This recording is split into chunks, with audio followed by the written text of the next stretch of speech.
Here you see basically the development of the freight rates starting in 2015, and you can see that it was a very stable industry until 2020 when COVID started.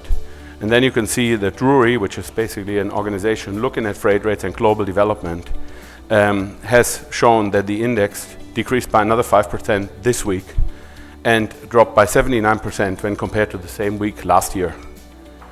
We are now 85% below the rate levels of September 2021. A slowdown in decline has been observed in recent weeks. Rates are falling less rapidly and trending more towards a stabilization. So we're coming back to a stable market. And in a lot of markets now, freight rates are in some cases below COVID-19 levels, in other cases at pre-pandemic levels, basically. So the market has really stabilized again. And freight rates are, as you can see here on the various trades, again at a very, very low level compared to where it was 2 years ago. When you talk about the consumers for non-alcoholic wine versus the consumers for wine, you might think they're two different groups. You have one, they're really fascinated by wine, they love to drink wine. You have another group that's just saying, hey, I don't like to drink alcohol for health reasons, or I can't, or I need to drive home, and that's the reason why I'm going for the NA beverage. Well, these two consumers are basically, for the most part, the same consumer. And I think that's the thing that's really interesting about the NA wine market. So 82% of people buying NA wine are actually purchasing alcohol as well. So NA spirits, people drink spirits. NA wine, they drink wine. And so the consumer really isn't that different. It is a push when you obviously have a health concern, or you're looking to be safe on the roads, but for the most part you're talking about the same consumer. Here you really got to walk before you can run. Your quality systems are a minimum to be able to start to get into innovation. Okay, so this means you've got a well-trained cellar staff that executes with precision, and this is going to give you a lot more efficiency in the cellar and with your wine styles. So basically what I'm saying here is that if you've got a barrel room full of, let's say you've got a wine lot with VAs all over the place within that wine lot, right? Or you're running 2 fermentations from the same juice and they're different, that means your process variation is a little bit off, right? But if you can actually duplicate that tank from the same vineyard, those fermentations, and you've got close VAs, close acidity levels, you've got tighter process controls. That's the point where you're able to, that's the level of precision that you need for production scale trials, okay?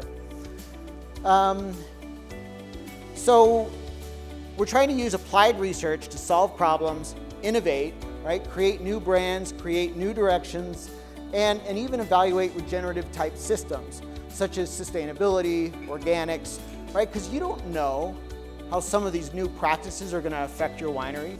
And so we're going to want to set up a smaller trial to be able to test what you're already doing versus an experimental trial, so you can test this new practice and see how it affects your brand, how it affects wine quality, and taste those blind and start to get data around that.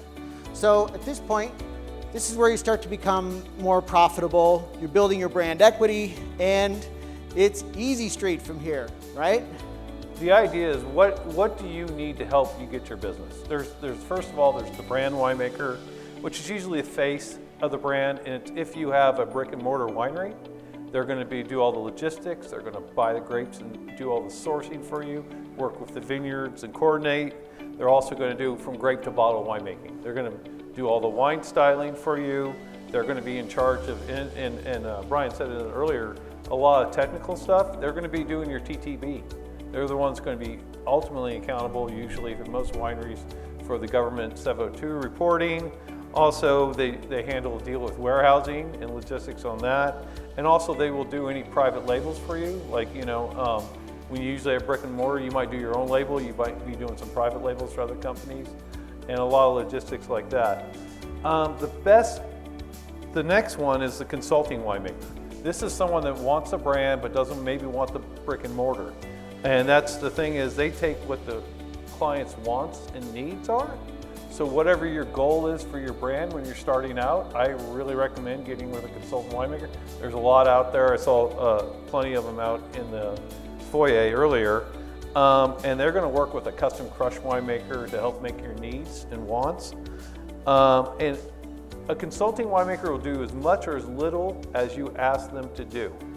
So I really want to hammer this out. They can just write the winemaking instructions and check in with the custom crush, make sure they're making your wine. They can source fruit for you. Or if you're a grower and you have your own fruit, they'll make it your brand for that way. But one of the things when you get started with a consulting winemaker, because I've seen this happen, please make sure everybody agrees on where the responsibility starts and ends with that consultant. You know, really make sure that everybody knows what they're signing up to do for you and what they're signing up not to do for you. It makes it a lot easier if you get this all in the base and the starting of your relationship. And the last winemaker is the custom crush winemaker. And this is the winemaker, when I go make wine at other facilities, I deal with. I deliver the fruit, I tell them how I want to make it, and it's their job to execute my instructions and make the best wine possible. A lot of custom crush facilities also have availability of the fruit, so you can talk to them. You want to buy fruit, and they'll do all the process. Some custom crush facilities even bottle.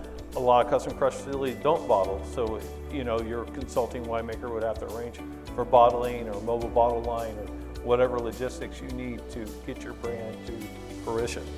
You got to talk about some of the innovations with oak, and I think what we're seeing a lot is finishing with different oaks.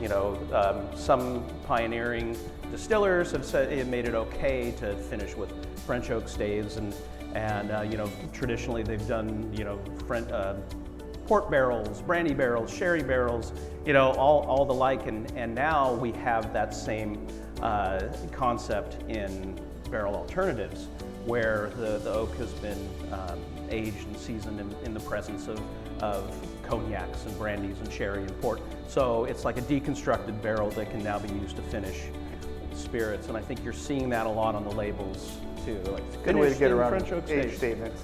It's a good way to get around age statements, but what it also does a lot of as a blender is it gives me more spices in my spice rack to play with. And so I'm always sort of looking at it from a perspective that, if I go ahead and do a cognac finished rye whiskey, I'm not just taking rye whiskey and necessarily dumping it only in cognac barrels and saying, all right, well, that's done.